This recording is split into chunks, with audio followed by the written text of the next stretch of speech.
les chroniques de Lady Djibo. On va décrypter la Fashion Week du moment. Alors, on va commencer par le défilé Gucci qui était tant attendu. Et oui, c'est l'arrivée de Demna qui a quitté la maison Balenciaga récemment pour Gucci. Alors, j'ai trouvé ce choix assez surprenant au départ, mais finalement, au vu des images, j'ai été agréablement surprise. Pourquoi? Parce qu'il y avait tout ce storytelling qui a été raconté au travers de plusieurs silhouettes. On a pu voir du Tom Ford, du monogramme, on a pu voir du Michele, donc c'est assez sympa à voir. Alors là, vous allez voir plusieurs looks préparés par Demna. Bon, il n'y a pas vraiment de risque pris pour cette nouvelle collection qui a été présentée sous forme de court-métrage.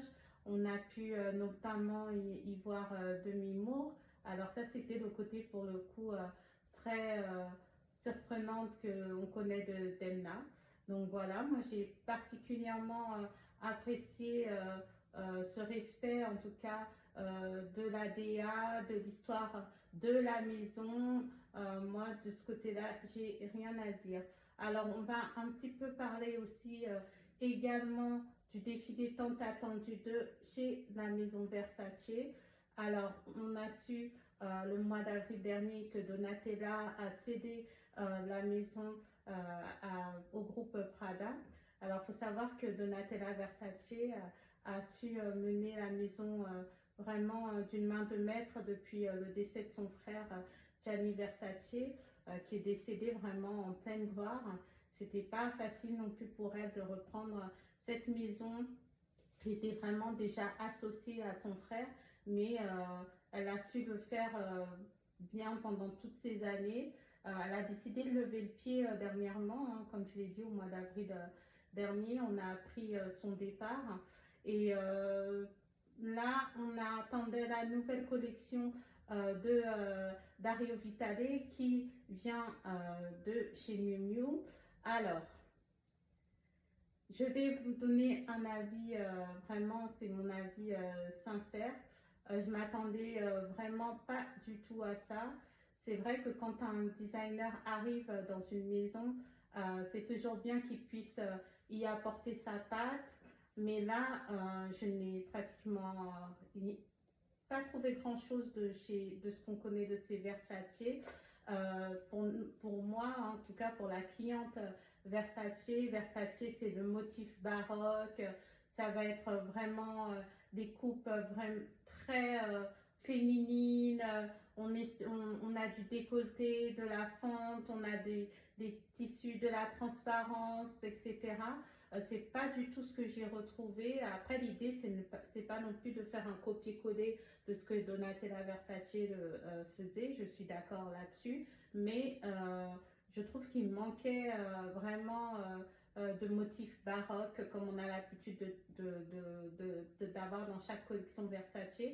Bon, on a pu le retrouver dans quelques modèles un peu disloqués. On avait l'impression d'avoir un motif découpé et recollé sur un autre morceau de tissu. Moi, c'est pas ce qui m'a le plus plu. C'est vrai que puis la collection fait très années 80. Alors, c'est vrai que les années 80, la marque a connu un grand essor, mais et j'ai rien contre d'ailleurs la mode des années 80. On retrouve ce côté pop avec le côté très les couleurs très vives, un peu comme ce que Saint Laurent faisait dans les années 80 avec ce color block. Ok, ça fonctionne, mais pour Versace, je trouve que c'est un peu surprenant et puis on a vraiment, je trouve on a un petit peu perdu le fil ou peut-être c'était un peu trop tôt pour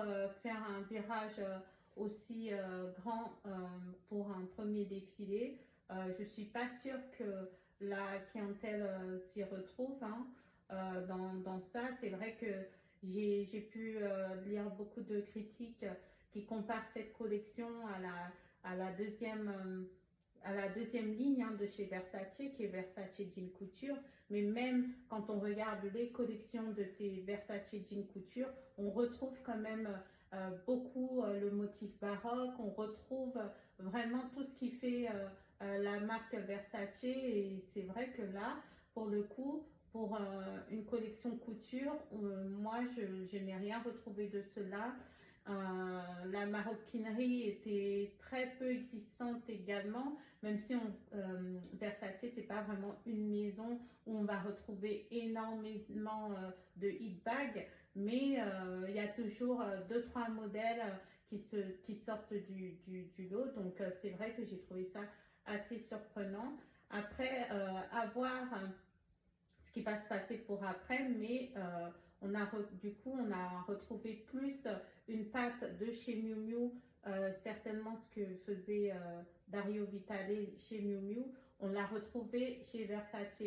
Donc, on a l'impression limite d'avoir vu plus un défilé qui ressemblait à du Miu Miu que du Versace, parce que quand on voit certaines silhouettes qui nous font penser vraiment à cette femme Miu Miu, la petite jupe fluide avec une petite brassière. Vraiment, ça, c'est vraiment pour moi, dès qu'on voit ce genre de silhouette, ça nous fait penser à la femme Miu Miu, mais moins à la femme Versace.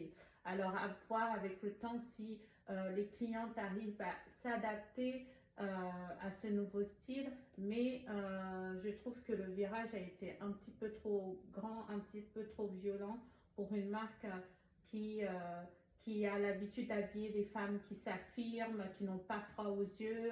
On a pu voir vraiment des looks qui ont marqué l'histoire sur des tapis rouges de robes Versace. Et quand on voit le défilé de Dario Vitale, on ne retrouve rien de cela. Donc, à voir ce qui va se passer pour la suite. En tout cas, j'ai hâte de voir le prochain défilé pour pouvoir encore faire un comparatif. Mais vraiment, je suis restée pour le défilé Versace, je suis vraiment restée sur ma faim. Et c'est vrai que j'ai pas trop compris la nouvelle DA. À voir pour la suite. Donc voilà. N'hésitez pas à liker, commenter, à partager vos impressions également. Et puis, je vous retrouve bientôt pour un prochain numéro.